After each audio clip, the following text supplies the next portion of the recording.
भाई की सुनवाई नहीं की सरायकेला थाने की पुलिस ने। मामला जब पहुंचा एसपी कौशाम्बी के संज्ञान में। एसपी कौशाम्बी करेंगे अब न्याय। जनपद कौशाम्बी के चैल तहसील क्षेत्र सरायकेला थाना के अंतर्गत बैर अहमद करारी गांव के निवासी स्वर्गीय राम निरंजन पांडे ने अपने जीवन काल के समय में ही अपने दोनों बेटों के बीच में अपनी पूरी जायदाद का बराबर बंटवारा 6-7 साल पहले ही कर दिया था और भविष्य में जायदाद को लेकर भाइयों के बीच में विवाद न हो यह सोचकर अपने जिंदा रहते हुए बंटवारा कर दिया था। लेकिन आज उनके दोनों बेटों के बीच में जायदाद को लेकर आए दिन गाली गलौज और मारपीट होती रहती है।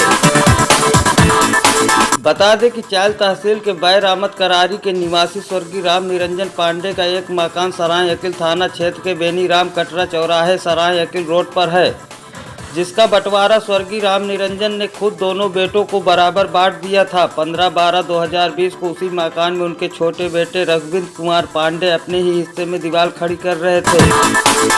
दीवार खड़ी हो जाने के बाद उनके बड़े भाई ब्रजेश कुमार पांडे, उनकी पत्नी प्रीति पांडे व उनके बेटे संस्कार पांडे, अभिषेक पांडे व ब्रजेश पांडे के ससुर हरिश्याम पांडे, उनके नाती नवीन शुक्ला सभी मिलकर दीवार गिराने लगे। दीवार गिराए जाने पर विरोध करने पर सब एकजुट होकर गाली गलौज करते हुए रघुविंद्र पांडे व उनकी पत्नी प्रीतिमा पांडे को लात घूंसों से मारने लगे और जान से मार देने की धमकी दी। यह कहानी पिछले न्यूज में बताया गया था। जब रघुविंद्र पांडे और उनकी पत्नी की सुनवाई सरायकेला थाना क्षेत्र के दरोगा एसआई आलोक कुमार सिंह ने नहीं की और उल्टा 107/16 में चालान कर देने की बात कही, तो रघुविंद्र पांडे व उनकी पत्नी प्रीतिमा पांडे ने मामले को एसपी कौशाम्बी को लिखित प्रार्थना पत्र देकर न्याय की गुहार लगाई। अब देखना यह है कि एसपी कौशाम्बी के द्वारा क्या कानूनी कार्रवाई की जाती है, क्या दोषियों को उनके अपराध की सजा मिलेगी और अभियुक्त को क्या न्याय मिल पाएगा। Bureau report, news spot.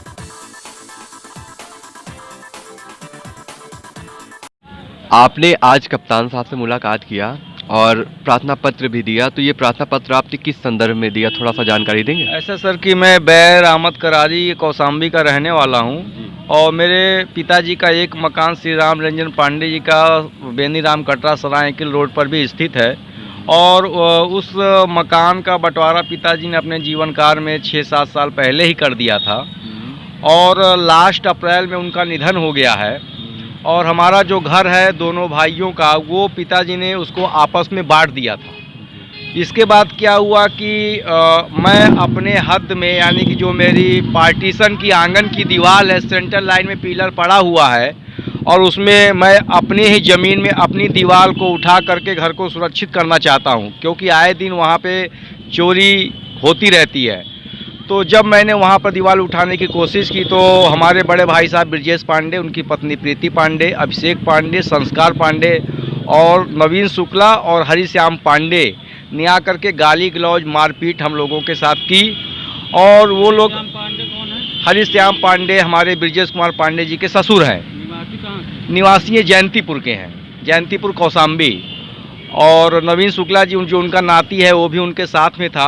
और जब हम लोगों ने इनको रोकने की कोशिश की कि आप हम लोगों की दीवार मत गिराइए, हम लोग आपके हिस्से में नहीं है, अपनी ही ज़मीन में दीवार उठा रहे, तो उन लोगों ने हम लोगों के साथ गाली गलौज, हमारी पत्नी के साथ मारपीट किया। इसके लिए मैंने वहाँ, हम लोगों का थाना सरायकेला लगता है, हमने वहाँ पे प्रार्थना पत्र भी दिया था और उन्होंने वहाँ का जो चौकी इंचार्ज है आलोक सिंह जी को फॉरवर्ड कर दिया और फिर आलोक सिंह जी हम लोगों को बुलाए, लेकिन उन लोगों को शायद नहीं बुलाया। अब उनकी विपक्ष से क्या मिली भगत है ये के बारे में हमें जानकारी नहीं है, बल्कि उल्टा ही हमें ऊपर दोषारोपण कर रहे हैं कि तुम गलत हो और तुम लोग ज़्यादा बदतमीजी या फिर कुछ ऐसे विवाद पैदा करोगे तो तुम लोगों को 107 और 16 में चालान कर देंगे। अब हमारे ये नहीं समझ में आ रहा है कि ये क्या ये न्याय है। तो फिर हमें नहीं समझ में आया, तो फिर इसके बाद मैंने उस प्रार्थना पत्र को एसपी कप्तान साहब के यहाँ मंझनपुर कौशाम्बी को दिया है और उन्होंने उसे आश्वासन दिया है कि हम आपको न्याय दिलाएंगे। तो अब आगे की क्या प्रक्रिया है, कानूनी कार्यवाही के तहत जो भी हो हमको न्याय दिलाया जाए, यही मैं पुलिस प्रशासन और कप्तान साहब से निवेदन करता हूं। आप क्या चाहते हैं? सर मैं ये चाहता हूं कि अब पिताजी ने अपने जीवन काल में बंटवारा कर दिया है तो उनके हिस्सा का मालिकाना हक उनके पास है, हमें अपने हिस्से में दीवार बनाने दी जाए और दीवार बना करके हमें अपना घर सुरक्षित किया जाए, ताकि जो वहाँ पे घटनाएं आए दिन होती रहती हैं, अगल बगल में हमारे कोई नहीं रहता, हमें हमारी पत्नी है, तो इसके लिए अगर कोई घटना होती है तो कौन जिम्मेदार होगा। इसीलिए मैंने एसपी साहब के यहाँ एप्लीकेशन दी है और उनसे न्याय की गुहार लगाई है। आपका नाम क्या है? मेरा नाम रघविंद्र कुमार पांडे। पिताजी का नाम? पिताजी का नाम स्वर्गीय राम निरंजन पांडे, निवासी बैर अहमद करारी और बेनीराम कटरा में भी हमारा आवास है, जिसको लेकर के लड़ाई झगड़ा विवाद आए दिन पैदा कर रहे हैं हमारे बड़े भाई साहब ब्रजेश पांडे, पत्नी पांडे और उनके साथीगण। जी ठीक।